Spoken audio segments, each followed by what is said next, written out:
A Lover's Litanies, 8th Litany, Domina Exaudi, by Mackay. It seems a year, and more, since last we met, since roseate spring repaid, in part, its debt to thy bright eyes, and o'er the lowlands fair made daffodils so like thy golden hair that I, poor wretch, have kissed them on my knees. Forget-me-nots peep out beneath the trees so, like thine eyes that I have questioned them, and thought thee near, though viewless on the breeze. It seems a year, and yet, when all is told, 'tis but a week since I was re-enroll'd among thy friends. How fairy-like the scene! How gay with lamps! How fraught with tender sheen of life and languor! I was thine alone, alert for thee, intent to catch the tone of thy sweet voice, and proud to be alive to call to heart a peace for ever flown. Had I not vexed thee, as a monk in prayer may vex a saint by musing, unaware, on evil things? A saint is hard to move, and quick to chide, and slow, as I can prove, to do what's just, and yet, in thy despite, we met again, we two, at dead of night. And I was hopeful in my love of thee, and thou superb, and matchless, in the light. I felt distraught from gazing overmuch at thy great beauty, and I feared to touch the dainty hand which envy's self hath praised. I feared to greet thee, and my soul was dazed and self-convicted in its new design, for I was mad to hope to call thee mine, mad as he who claims a virgin's love because his lips have praised her at a shrine. I saw thee there in all the proud array of thy young charms, as if a summer's day had leapt to life and made itself a queen, as if the sylphs, remembering what had been, had missioned thee, from out the world's romance, to stir my pulse, and thrill me with a glance. And once again, aloud, though undesired, I did become thy partner in the dance.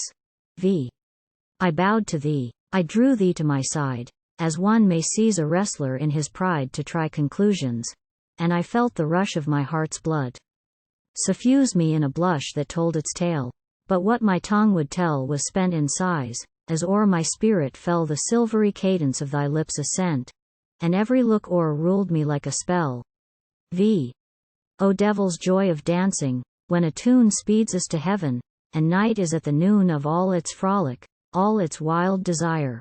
O thrall of rapt illusions when we tire of coy reserve, and all the moments pass as pass the visions in a magic glass, and every step is shod with ecstasy, and every smile is flecked with some alas.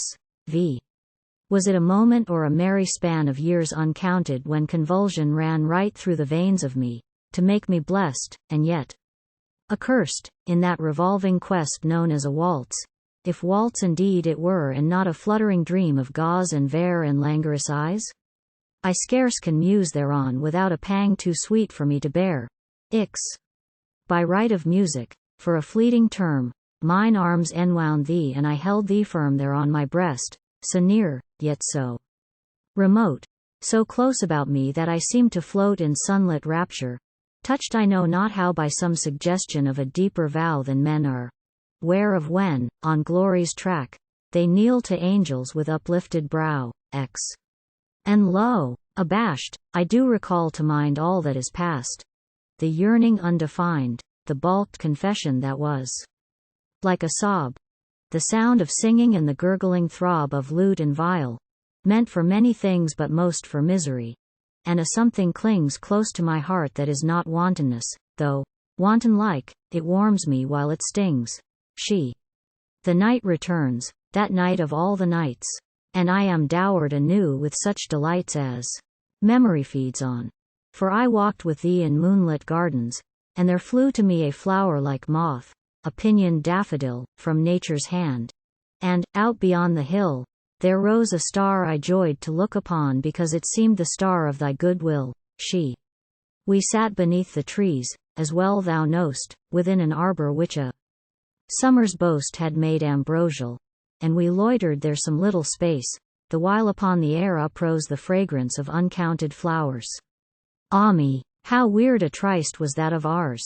And how the moon looked down, so lurid warm, athwart the stillness of the frondage towers. I seemed to feel thy breath upon my cheek. Vainly searched for words I longed to speak, but could not utter lest the sound thereof should scare away the elves that wait on love.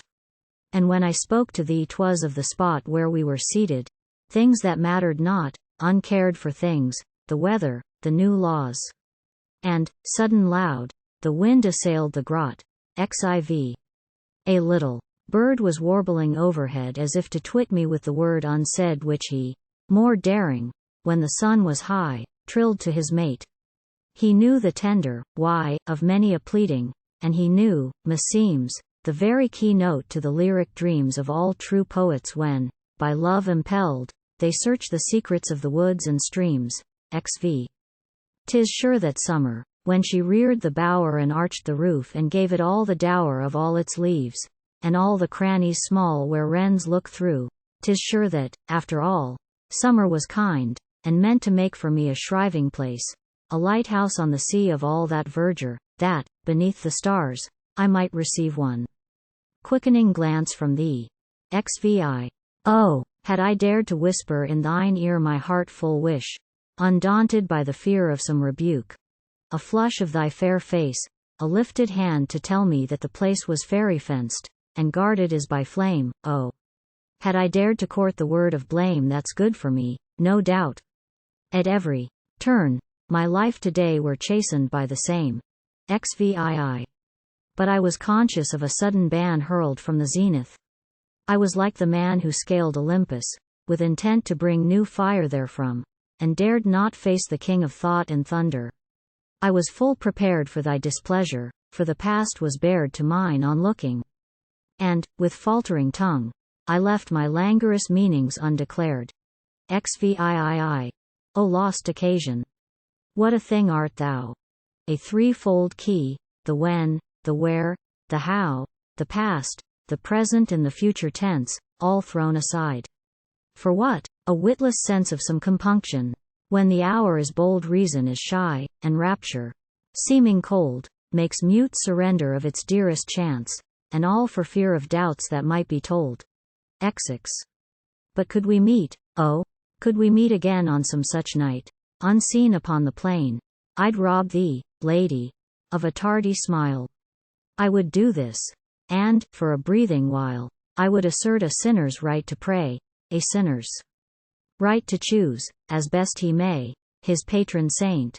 And I would kneel to thee, and call thee mine, and dote on thee for XX.